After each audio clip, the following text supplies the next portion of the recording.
Welcome back to the EasyJobs tutorial series. Today we will learn how to update your company profile in EasyJobs step by step, so you can keep your business information accurate and your career page looking professional. Let's get started. First, log into your EasyJobs account using your credentials. Once you're logged in, look at the left sidebar. Click on Settings.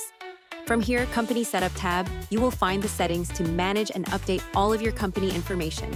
Under the Company Information section, you can edit basic details about your company.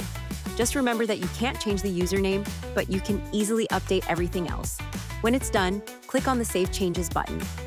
Go to the Company Description section. Here, add your company description and benefits and click on the Save Changes button to update the description. Next, head over to the Personalize tab, Brand Information section, and update your company logo, favicon, and brand color. If you don't want to show the Powered by EasyJobs branding, simply toggle the switch to turn it off. You can also hide your company cover photo.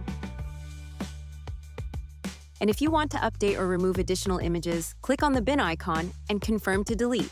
And to upload, click on Change Photo and select a photo to open and save. Now, click on the View Company page to visit your updated company profile or career page. That's it. You've successfully updated your company profile information on EasyJobs. If this video helped you, then don't forget to like, subscribe, and hit the notification bell. Thanks for watching, and see you in the next one.